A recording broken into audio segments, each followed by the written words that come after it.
ব্যক্তিগত সুবিধার চেয়ে রাষ্ট্রীয় বা জনগণের স্বার্থ অনেক বড়, সেই আর্গুমেন্টও কিন্তু রাষ্ট্রপক্ষে ছিল। আসসালামু আলাইকুম প্রিয় দর্শক, রিট নিয়ে ধারাবাহিক আলোচনার 42তম পর্বে স্বাগত জানাচ্ছি। আমি ফরহাজউদ্দিন আহমেদ বিয়া, advocate appellate division, supreme court of Bangladesh.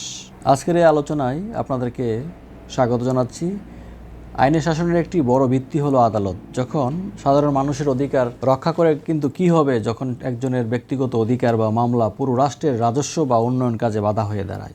আজ আমরা আলোচনা করব বাংলাদেশের আইন ইতিহাসের অত্যন্ত গুরুত্বপূর্ণ একটি মামলা, commissioner of customs Chittagong versus Giasuddin Chowdhury.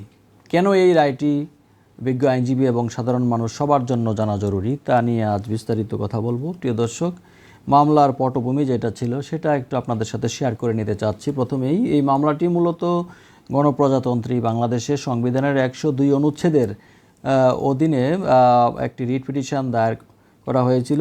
Customs কর্তৃপক্ষ যখন কোনো পণ্যের উপর ট্যাক্স বা ডিউটি আরোপ করে, তখন আমদানিকারকরা অনেক সময় সেই আদেশের বিরুদ্ধে মহামান্য হাইকোর্টে রিট করেন এবং একটি ইন্টারিম অর্ডার বা অন্তর্বর্তীকালীন স্থগিতাদেশ চান।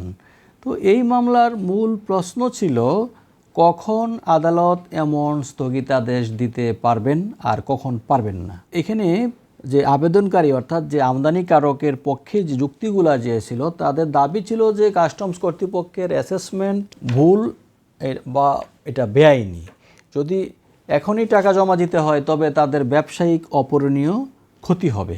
এটা ছিল তাদের আর্গুমেন্ট। আর তাদের একটি প্রাইমা ফেসি কেস বা আপাত দৃষ্টিতে গ্রহণযোগ্য মামলা রয়েছে বলে তাদের একটা প্লি ছিল।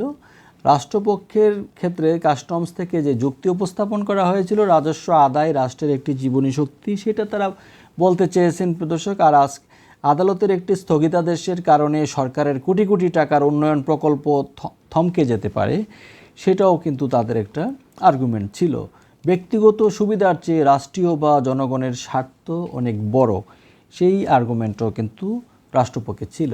আদালত এই মামলায় একটি ল্যাটিন প্রবাদ ব্যবহার করেছেন আসলে, সেটা হচ্ছে সেলাস পপিউলি ইস্ট সুপ্রিমা লেক্স, জনকল্যাণী সর্বোচ্চ আইন। আদালত যা আমলে নিয়েছেন তা হলো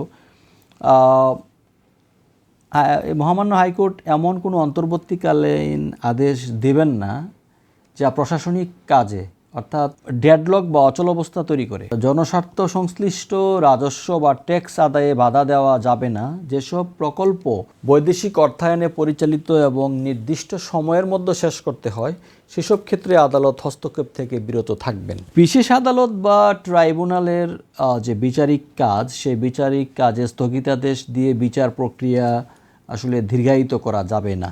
সহজ কথায় যদি আমরা বলতে চাই, সেটা হলো যে আপনার যদি কাস্টমস বা সরকারের সাথে কোনো বেআইনি বা সরকারের সাথে কোনো আইনি লড়াই থাকে, আপনি মামলা করতে পারেন, কিন্তু আদালত আপনাকে ততক্ষণ কোনো স্থগিতাদেশ দেবেন না যতক্ষণ না আপনার ব্যক্তিগত ক্ষতি রাষ্ট্রের ক্ষতির চেয়ে বড় বলে প্রমাণিত না হয়। ব্যক্তিগত সুবিধা, যেটাকে মহামান্য আদালত আরও স্পষ্ট করেছেন যে ব্যক্তিগত সুবিধা বা ইন্ডিভিজুয়াল যে কনভিনিয়েন্স, সেটা জনস্বার্থের পাবলিক ইন্টারেস্টের কাছে নথি স্বীকার করবে। এটা হচ্ছিল আদালতের অবজারভেশন। তো প্রিয় দর্শক, এখানে আমরা একটা জিনিস খুবই স্পষ্ট করে দেখতে পাই যে এই মামলাটি থেকে অনেক গাইডলাইন আমরা পেতে পারি। প্রিয় দর্শক, এই আজকের এই আলোচনাটি আপনাদের ভালো লেগে থাকলে অবশ্যই আপনারা পরবর্তী আলোচনার জন্য আমাদের পাশেই থাকবেন। আমরা চেষ্টা করব নতুন নতুন বিষয় নিয়ে আপনাদের সামনে আসার জন্য। ধন্যবাদ সবাইকে, ভালো থাকুন। চলুন দুর্নীতিমুক্ত বাংলাদেশ গড়ার চেষ্টা করি।